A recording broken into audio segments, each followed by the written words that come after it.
You're listening to the audio-only version of Cocktails with Cav, the popular video cast streamed live only on X. Follow us here on Spotify or on X at Cav Literature. Oh, welcome to another great edition of Cocktails with Cav, where we bring the author meet and greet to you. Maybe even find your next great read. Well, I survived the hurricane here in New Orleans last week, so I'm back. Woke up this morning. I hope everybody's having a great Monday. Carpe diem, loosely translated from the Latin. I think that means kick the week's butt. So, well, anyway, please, a little bit of housekeeping. Check the links in the description. Please consider supporting the show. Cheap cup of coffee is all it takes at our Buy Me a Coffee link, as well as check out our merch page. Got a lot of great swag, great way to support the show, and we're adding more every day. Well, I tell you what, we have an incredible guest, an author from the remote, rugged mountains, Blue Mountains of New South Wales down in Australia. So, ladies and gentlemen, let's get to it. Help me welcome to the stage the great author, Alan Whelan. Oh, Alan, my friend, coming to us from the land down under. I'm so glad we're finally able to get you on the show, bud. How are you? I'm fantastic, George. Life is good up here in the mountains. It's cold. In your honor, I'm drinking a orange screwdriver. So at 10 I like it. I like it. But you know, I'm a New Zealander in Australia, and we New Zealanders are tough, so we can cope with anything. Even day drinking. No. Yeah, even that. Yeah. I'll probably have some coffee afterwards. But that's right. Well, that's good to. You got to pace yourself, buddy. You have to pace yourself. Right. But man, I tell you, Alan, we had such a time getting you on the show. But I am so glad you're finally here, and you know, we really love the audience to get to know the creators. And you know, we'll definitely talk about your great work. That I discovered you looking over your work, and I said, oh, I got to have Alan on the show. But please tell everybody about yourself, man, and you know, how you became a writer and a little bit of your background, if you could. Yeah, okay. Well, I knew from about 16 that I was going to be a writer, but I was also committed to a lot of causes. And so I decided I'd spend the first half of my life working on homelessness issues and unemployment issues. Mainly, I mean, so kind of politically active, but not through parties, but through doing community organizations and building up groups of unemployed people and tenants and people without a tenancy and so on. So it was very... I was much more interested in results than in, you know, my side winning and so on. But I was very, very committed to that. And as a result, I did all sorts of weird shit. I've ridden with the Grim Reapers, who are a motorbike gang in New Zealand. Hung out with the mongrel mob.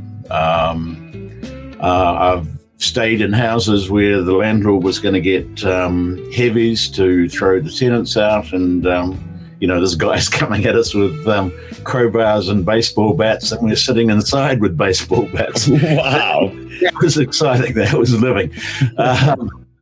Yeah. And then I became after doing that, I got hired by the government to do two things. This is in New Zealand. One, shut up. And two, write the new tenancy law in New Zealand. So I suddenly, turned my coat and became a public servant and an advisor to government, and continued that in New South Wales, where I am now. That's fascinating, for sure. Yeah.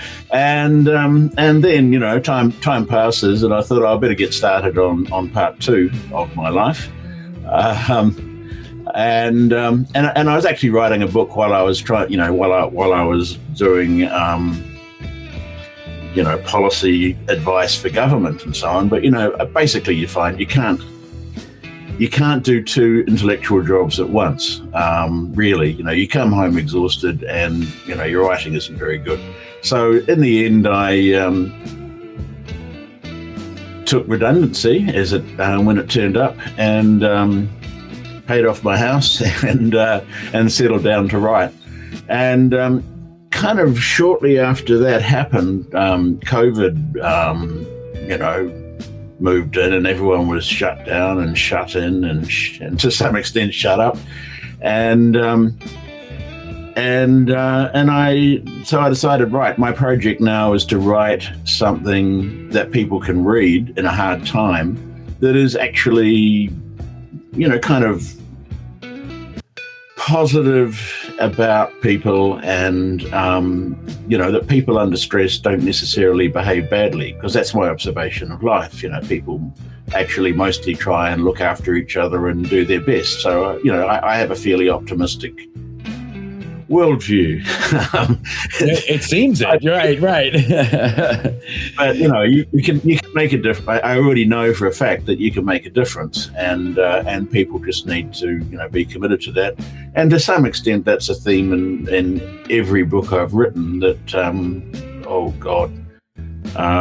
kindness, cleverness, love, and courage, maybe imagination, are better than their opposites. And I don't, they're not message books, but that's a sort of underlying theme behind everything I've written, really. Yeah. So, and how did you, have you always lived in the kind of remote mountainous area you're in now, or? Oh no, I left New Zealand, Wellington, New Zealand. That's the political capital of New Zealand, and then moved to Sydney, which is the political capital of New South Wales. And I eventually, I was down at the Opera House, and a couple of, I think, British tourists came up to me and said, "Hey, where's the Southern Cross?" And I looked up, and there was just so much light pollution that you actually can't see it. And that was one of the sort of last straws. I was starting to feel Sydney's too crowded, too dirty, right, and so on. And I just thought, right, I'm heading to the mountains. And I've been here about 8 years, something like that. And I love it. I would never move out of the mountains. Right. I can go kayaking in the lake. I can go climb down Wentworth Falls and get as far as the mighty Nepean River, which is, a huge waterway in Australia. Parts of it are called the Hawkesbury. But the place is just beautiful. It's green. It's mountainous. There's waterfalls. There's every damn thing that. Wow! Yeah, it sounds gorgeous for sure, and I imagine that has to inspire your writing some. Yeah. Well, if I get stuck with a plot point or whatever, I just go for a walk, and it's never failed. I come back with an answer. So it is literally inspiring. That's amazing. But I tell you what. Well, let me refill my cocktail, buddy, and when we come back, let's tear into some of your great work. Like I said, I found you and invited you on the show. Yeah. Just some of your fascinating work you had stemming from the COVID era, and when we come back, man, let's talk about it. Sure. Okay. Yeah. Okay, ladies and gentlemen, just real quick, fast mid-roll break. Look, if you haven't had a chance to check out our other show, After Hours Live, that simulcasts on both X and Rumble, by all means do so. Fun time. Producer Drunk Doug and I and others get together on our back deck, cocktails, fun conversation as we discuss news and hot topics. So by all means, look, follow us here on X, hit notifications, and also give us a follow on rumble.com/afterhourslive. Check it out. All right, Alan, thanks for hanging with me, buddy. I've refilled up. We're ready to talk about the great work, man, that stemmed from the COVID era. But I tell you what, let's get everybody to know you. You started off with the Lockdown Tales, and why don't you tell us a little bit about it, because it was just fascinating. Like I said, I wanted to have you on the show because it dives deep into how COVID kind of affected everybody while we were. Yeah, well, basically, the Lockdown Tales is the story of 7 women and 3 men who leave the city to avoid the pandemic. They isolate together in a local farm where they pass the time, working, flirting, eating, drinking, making music. And it's agreed that every Friday they'll get together and tell stories. And that's actually the framework used in Boccaccio's Decameron, written in 1353. And he wrote it just a couple of years after the Black Plague went through Florence and killed a hell of a lot of people. And so, 700 years later, we're in the same, we found ourselves in a similar situation. People are dying. And my stories are, I've stolen this framework, but the stories are all new, but maybe I've kept the attitude, which is, his book, though it's set in a really hard time, and it begins with a thing that he calls the proem, which is a description of, the impact of the plague on Florence. Most of the stories are, cheerful, they're bawdy, they're, a bit sexy, they're satirical, especially about people in power and, priests and so on. I don't do much priest whacking, but I'm definitely, it's definitely not that in favor of people who are, running the place. And, the stories are sometimes funny, sometimes sad, and they are a celebration of human cleverness, love, courage, and imagination. So there they are. And what made you decide, to focus on that?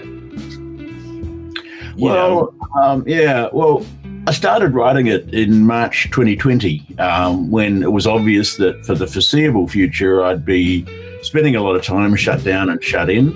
I wanted to write a book that draws on the ways that people have found to live through pandemics before, and to show that there are things worth holding on to and things worth letting go. So it's about people getting together and telling each other stories. So the first priority is that they should be good stories. So, I had to come up to emulate Boccaccio, to compete with, one of the great writers of all time. I had to come up with 100 stories, 2 volumes, 50 in each. And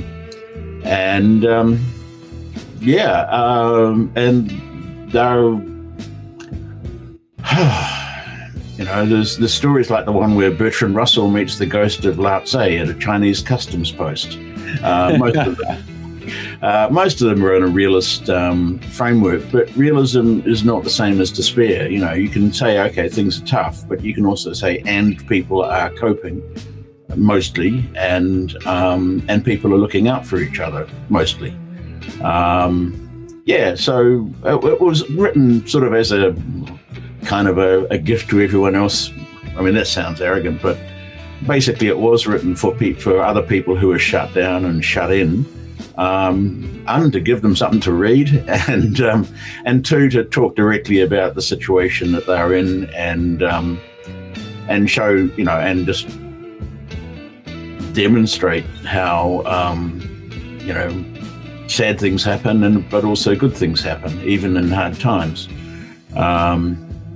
Well, that's what fascinated me about the work was, from a literature perspective, you worked hard, obviously, because as an author, not only did you have to have the framework of the story, but you also had to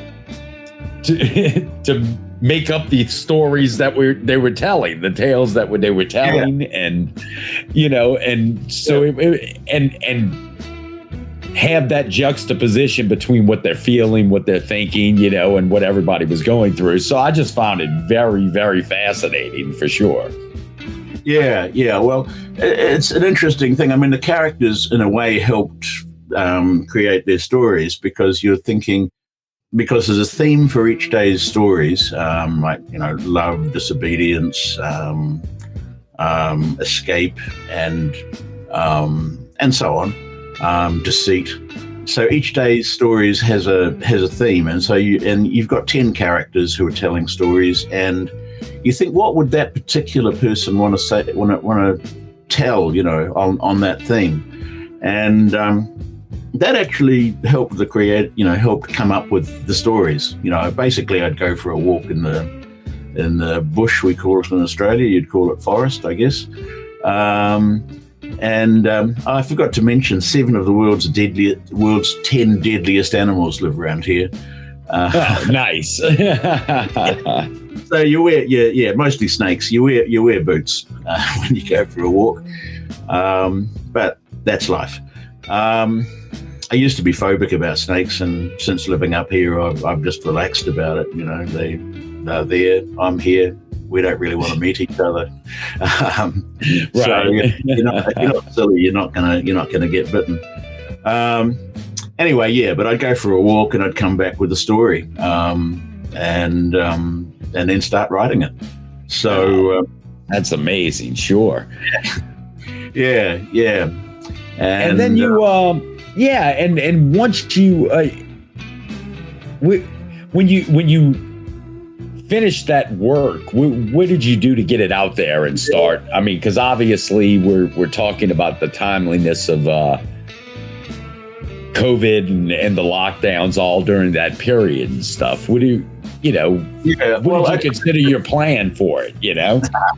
Well, I did 2 things. There was there were sort of online sales through, Amazon and Barnes and Noble, and where all good books are sold, you will find a copy of the Lockdown Tales and the Lockdown Tales-Emergence. And I promise you, I've read that damn book more than anybody else in the universe, more than anyone should have to read anything. And I still actually find that I bits of it will make me laugh or make me angry or, make me sad. It's still alive. So, after the 1,000th reading, probably.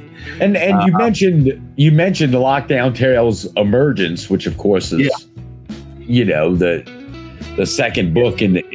Why don't you tell us about that, where you decided to go? Yeah, well, there's a bit more. It's in some ways darker, because by then people have been on the farm for much longer than I expected they would be. And, one relationship founders, breaks up. The husband goes back to Sydney. But on the other hand, there's a woman who's been mourning her brother who died early in the pandemic. And she at least meets a nice Indian archaeologist who's working in Australia as a fruit picker, but that's what happens. So there's a bit more about the stress that the people are under, but it's still still in the end people manage to hang on to each other, and they pull each other through. Giving away the plot, sorry. And the stories, some of them go a bit deeper and darker, but there's also a lot of good comedy. And I should mention that every day one story directly is set in Boccaccio's time for no real reason. I just set it as a so there's one direct imitation of Boccaccio on each day's stories, and each person does. So 10 people tell stories. Each person has one Boccaccio imitation that they have to do. So those tend to be comedies, and eventually the people start using the stories to tell each other things, about the relationships that they're in, about what's stressing them out, about what's making them happy. The stories are they're about the characters in the story, but they're also about the people who is the person who's telling the story and the 9 people who are listening to it. The volume 2 is arguably deeper than volume 1, but that's just going to happen because a situation goes on and people find it harder to stay together and so on, cope. That's why when you said you didn't want to give away the plot line, but no, I tell you, the character development and delving into things as the stories unfold. I don't think you have a problem so much with coughing up a little bit in the plot, because it really is. And like I said, I was fascinated by your work and wanted to have you on for sure, Alan. And I'm glad we could get your internet connection up in the beautiful mountains of New Zealand and New South Wales. But I'm an exile. There you go. Well, Alan, ladies and gentlemen, please, everybody, the links will be in the description for the show. Check out Alan's work. Of course, we have, the Lockdown Tales, as well as we also have his follow-up, the Lockdown Tales-Emergence. Really, really fascinating work. Check out the links. Go check out Alan. Give him a follow on X, obviously. You want to tell everybody your screen name on... it's Alan N. Whelan. And no offense to Elon, but I still call it Twitter. There you go. But give him a follow. Look, and I tell you what, and I'm sure you have any, before we close, Alan, do you have any scoop for Cocktails with Cav? Got anything else in the pipe we should know about? Well, I'm writing a historical adventure novel at the moment. It's set in 1880 and it stars most of the cast are real historical people. The narrator is Frank Harris, who was a writer, an adventurer, womanizer, and notorious liar, who was around at that time. And it deals with 2 things. It deals with the people who are in exile in London, because there were a lot of revolutions in Europe, and as a result, not many governments got changed, but a lot of people finished up with death sentences and jail terms on their heads. So they all escaped to London, where they had a horrible time because the British don't care about politics and the food is terrible, and so they're all stuck there. There's a duel between Karl Marx and the leader of the French anarchists. Pistols at dawn. Which escapes history for reasons you're going to have to read the book to find out. That's right. I'm not giving that one away. I did a lot of research on pistol duels with the guy who is the kind of armorer for Purdy's, who made the 19th century dueling pistols. And there's a solution where the 2 characters get out, alive, and the bullets. Well, anyway, I'm not going to tell you that, but he thought that was pretty bloody ingenious. That's right. I'm telling you, people. Look at that. Sounds like a fascinating story too. Yeah. But again, everybody, ladies and gentlemen, please check the links in the description. Give Alan a visit, give him a follow on X, but check out his 2 wonderful books. Like I said, the reason I asked him on the show, the Lockdown Tales, and as well the follow-up, the Lockdown Tales-Emergence. So, Alan, I can't thank you enough, buddy, for taking the time out of your busy morning over there. Cheers to you. Cheers to the city of New Orleans. I'll go and play some Isle of Guthrie shortly. We're working on it. We have drive-through alcohol shops, so we're going for it. No. Yeah, good. All right. Oh, well, Alan, again, my friend, cheers. Yep, cheers to you. And yeah, I've enjoyed it.